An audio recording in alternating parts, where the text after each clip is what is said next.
Lane Kiffin joined Tyrann Mathieu yesterday on Tyrann's podcast in the Bayou. What's the room? Is there a room named after Tyrann at the Yeah, at the football ops building? because he Is it their donated a lot lounge? to the ops building. Yeah, for sure. And Yeah, I don't think know it's the official like the name, player but- lounge or whatever. But it looked like they had their podcast from that lounge or wherever that room was. And said a lot of very interesting things, but one that like stuck out that as an LSU fan should get you pretty jacked up. I don't know how fast it's going to happen. We're going to win a national championship. And we're going to have the teams and the rosters back to the way that they were playing when they were great. I don't know how fast. That might not be today. Right. But it's going to happen, and I feel it in recruiting too. When these kids come in here, and now that we got our staff fully here, and we know how to sell LSU too, because now we're meeting up people and know the restaurants and the areas and the people. Like, it's 101. Yeah. What Nick Saban said. Yeah. It's the best job in America. I know that Lane has, kind of been known in his past to, skip around, move jobs quite a bit, quite frequently. A lot of times on his own volition, sometimes other people. But it certainly feels like this is, at least for what it feels like and looks like, this is kind of the pinnacle for him. Like, this is like hopefully the what he would like to be the final stop or the last stop in for him. Now, he has to do a lot. There's a lot of expectations. But to say things like this, to call your shot and say, we are going to win a national championship. Of course, that's the expectation. Mm-hmm. Like, we all expect that. Like, you're getting the money. You have the money at your disposal to spend on other people. You're getting paid a lot of money. Like, you have everything. So that's the expectation that we all talk about, that I'm sure LSU front office talks about. But to actually hear it come from the head coach, that in the confidence level, and not to say like the expectation is the one. Like, that's one thing to say. The expectation here is the national championship, but to say we are going to win it at some point,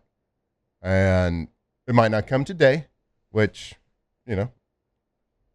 why not? Why not? Why not today?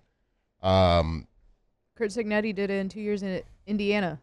Yeah, and the worst football, historically the worst yeah. D1 program in history of college football. Right. Did it very fast. So excuses are kind of out the window. Now, that is an outlier. Like, you can't grade everybody on Signetti's success. True. Like, it's probably unreplicable. Like, that's a hard thing to do. There's a lot of luck, there's a lot of skill, there's a lot of timing, there's a lot of things happening perfectly for that to happen.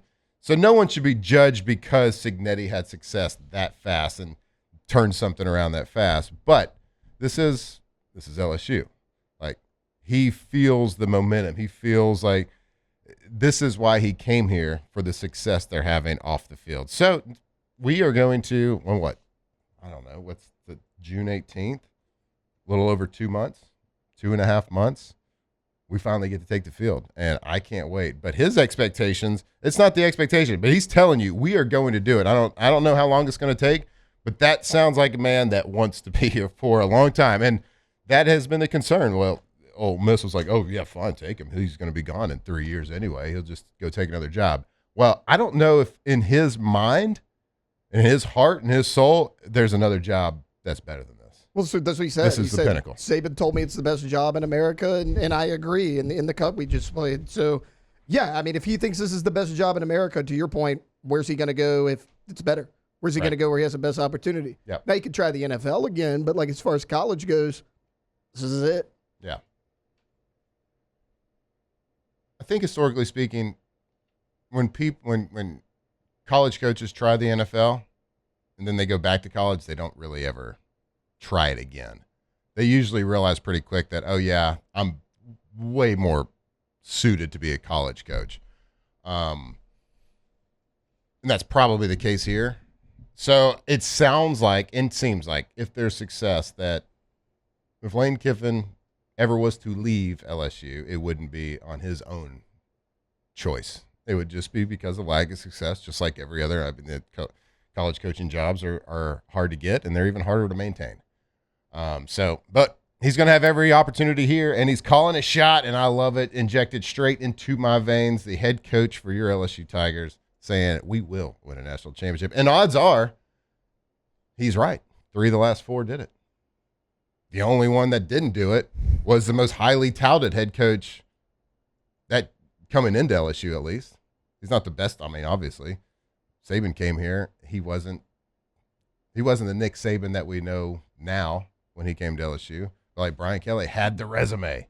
The best resume head coach is the only one in the last 4 head coaches that didn't win it. So I loved hearing this.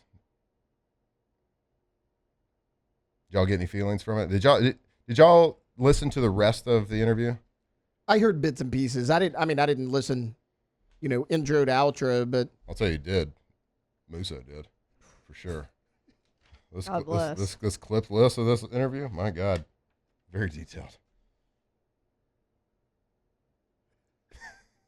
Would you like another one? Yeah, play one. Let's pick one. Pick one of the 13. Okay. He's doing well. He's Sam been out there Leavitt. now and pretty much full strength now. Really good arm, really smart.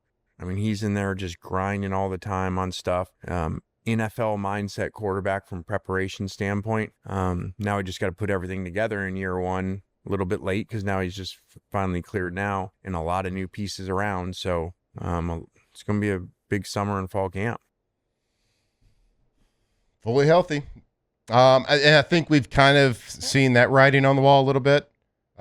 Take your time with him in spring. You got the pins out. I know all that. We've seen the clips.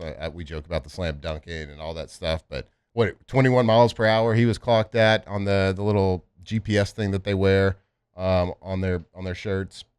So a fully healthy Sam Leavitt and a Lane Kiffin offense, I think, is going to be absolutely dynamic, and I can't wait to see it. Like, it's predictions on how well is anybody's guess. You got to go back and look at his Arizona State tape from 2 years ago to do that. But if he can do it with someone from Ferris, why can't he do it with a guy that's already one of the top quarterbacks in big-time college football going in? So excited for that. Excited to see what Lane Kiffin and company can do. They're going to have the talent, man. They are going to have the talent. They've brought it in. They've maintained it. So I'm fired up to see. I would fully expect to at least be in the conversation. I'm not going to call my shot on anything until I at least go see a practice with Sam Leavitt. But I would expect, just based on the history of what way I've seen him play, his style of play, and Lane Kiffin's success on the field, that he's at least going to be in some sort of conversation at some point in the season of headed to New York. We will see.